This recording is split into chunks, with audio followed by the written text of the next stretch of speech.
So yesterday I went A3 with plus 3.11 units, and today I have a couple of qualified bets from my private MLB betting model. So let's start with projections, okay? Hey guys, I'm the founder of underdogchance.com, and in today's video, I'll be sharing my MLB picks with you. With over 25 years of betting experience, I've been helping bettors master the use of betting models, spreadsheets, and strategies that enabled me to leave the 9-to-5 grind behind. Last season, I netted 40 units from baseball betting, and this season, I'm aiming for 30 units. Each of my bets is derived from my private MLB betting model where I calculate my own odds and compare them with sportsbook odds. I want to emphasize that successful betting involves more than just following picks. It's complex and unique to each individual. That's why I advise against blindly following anyone's bets, including mine. We all have different odds, strategies, intellectual and emotional quotients, discipline levels, and financial or life situations. Every bettor's journey is unique. If you're serious about becoming a long-term winner and evolving beyond being just a follower to become the best bettor you can be, check out my courses on building sports betting models at underdogchance.com. Now, let's explore today's picks to track my journey this season, and hopefully, my analysis will help guide you towards smarter betting decisions. Right now, I'm sitting at 69 wins, 59 losses, still some loss, but there is still a lot of games. We're still at the start of the season. Basically, we're at the start of the second month, and there is still a lot of games. So let's go to today's projections. The first game, LA Angels against Pittsburgh, Jose Soriano against Martin Perez. Yesterday, I had Angels. They beat Pittsburgh. And in today's game, I also found the value with Angels. So I have them at 1.5 unit and also 2 units with small run line. So they should not lose first half. And those are 2 qualified bets from this game. Although I saw that the odds went against me, so this is usually not a good sign. The game will start in 1 hour and a half, and usually when the odds goes against me, then this means that this is not good bet. We will see. Yesterday, that case was with Philadelphia. I had Philadelphia. Although they won, it was a winning bet. I didn't beat the closing line with Philadelphia. But based on my betting model, LA Angels is qualified bet. So the second game, Toronto, base it against Nola. Based on my projections, there is not enough value. So I have projected Philadelphia at minus 187, bookmakers minus 152. So there is small value with Philadelphia at these odds, but I also saw that the odds dropped, so there is not enough value. Detroit, Cleveland. Yesterday, I had Cleveland beat the closing line. Unfortunately, they lost against Detroit. They scored a lot of runs, but Detroit scored even more. So it was a pitching problem for Cleveland yesterday. In today's game, my betting model found some small value with Cleveland, but based on my betting criteria, there is not enough discrepancy. This is why I stay away from this game. San Diego Padres against Chicago Cubs. Dylan Cease against Hayden Wesneski, 2 right-handed pitchers. Based on my projections, San Diego should be small favorite. They are small favorites, so my numbers and bookmakers' numbers are pretty similar. And the same story with New York Mets and St. Louis. Jose Quintana, left-handed pitcher, will go against Sonny Gray, 2 right-handed pitchers. Bookmakers have Mets at plus 151 and St. Louis at minus 164. If we compare bookmakers numbers with my betting model numbers, as you see, they're very similar. So I have Mets at plus 149, bookmakers plus 151. And because of that, there is no value, okay? Milwaukee, Kansas City. Yesterday, I had Milwaukee. It was a winning bet, underdog bet.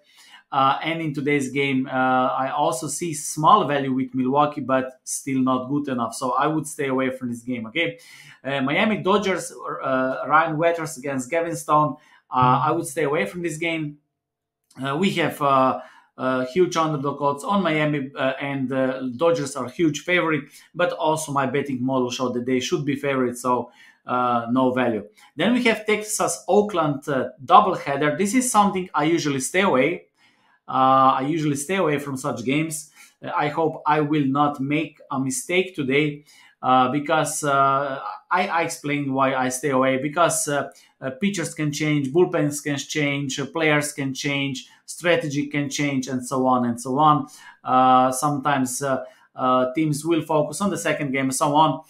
So I don't like to be involved in double headers.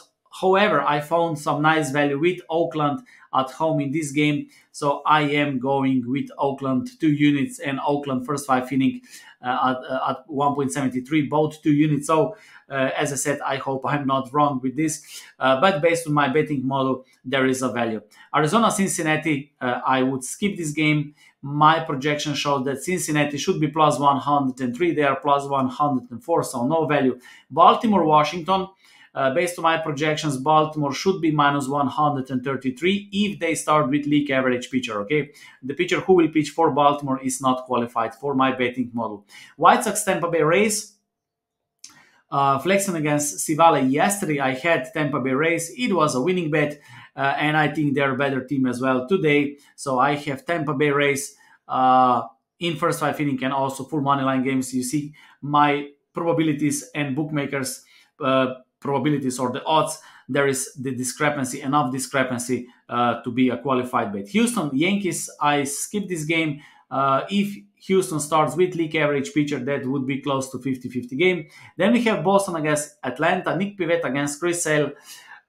Based on my projections, Boston should be smaller underdog. Okay? They are huge underdog at plus 118. My betting model showed that they should be smaller underdog, and because of that, Boston is a value bet. But because we have huge odds, I also explained this in my other MLB betting videos. So I like to stick with safer version, so run line with Boston and smaller run line in first 5 inning, both 1.5 unit. Okay, you can also take underdog, but I like to take safer version. In both cases, we have a value. Seattle, Minnesota, George Kirby against Chris Paddock. Yesterday, I had Minnesota. I think we also beat the closing line. Unfortunately, they lost at the end, I think in last inning, right? But in today's game, I also see small value with Minnesota, but still not good enough. And then we have last game, San Francisco Giants against Colorado.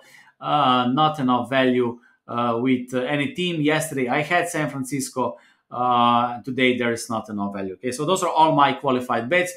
One more thing. Yesterday, I saw one interesting comment about let's say following picks. If there is a lot of picks, well, first of all, I don't want that you follow my picks. I think following picks is not a great way to succeed in sports betting. I don't believe in following. I share this process with you so you can see my way of betting, my numbers. I do this because of transparency as well, but I always say never blindly follow anyone, including my picks, because this is not something that will help you in the long run in sports betting. And when it comes to qualified bets, if you have a betting model, okay, you cannot fake it, okay? Because if you have well-explained betting system or betting formula or betting algorithm that will identify bets, then you cannot fake it, okay? So if you don't have any system, if you don't have any numbers, if you just guess picks, if you just try to pick winners, then you can say, okay, today I will just try to find 3 good bets, okay? This is not serious betting, okay? If you have a betting model, and let's say that you go, I don't know, 200 wins and 150 losses, what can happen? You can start with 150 losses and then you continue with 250 wins. This is completely possible. This is one option. You can start with 1 win and all losses, and then again the rest of the wins. So all kind of combinations are possible. Okay, I hope we understand this. The second thing is, if you have a betting model, sometimes betting model will not find any value bet. Sometimes for 2-3 days you will not find a good bet, but then at some point you will maybe find 5, 6, 7, even 10 bets in one day. Depends on your betting criteria. Of course, you can set the limit, how much bets you want to make per day. This also depends on much more the bigger picture that you have. So if you bet, I don't know, if you have 100K in sports betting, and I don't know, baseball is I don't know, 70,000 American dollars bankroll. Of course, this is completely different game if someone has only 5,000 American dollars bankroll and this is his less money. He doesn't have bitcoins, he doesn't have stocks, and this is his only wealth. Of course, those two things are completely different, right? So of course he will not bet every or whole bankroll on baseball, right? On the other side, if someone has, I don't know, 200K in investment, 100K in sports betting, and if, I don't know, baseball betting bankroll is, I don't know, 50K, and he bets, he has much more room for investments and so on. Okay, but the goal is always to find positive expected value, and the goal is that you know exactly the route of your selections. Okay, because if someone cannot explain exactly how he find the bets, then this is just guessing. Okay, and this is something most handicappers do in the world. So you need to have a blueprint, you need to have a formula. Okay, so once you put this data, then betting model will give you the answers about value bets. And once you have this, then you cannot fake it, right? So you cannot just say, okay, for example, I don't want to play Boston today, and then I will say I will not play Boston, I don't like it. No, if you stand behind your betting model, you need to take it, right? If betting model is not good, then you will change it or improve it next year or something like that. But once we have defined systems, defined betting models, defined strategies, this is whole another game when somebody else who cannot even explain how he pick games, he just think, he just feel. There is no feeling in sports betting game. Okay, imagine that sports books feel what they put on the market, they would be gone already. Okay, and this is the difference between.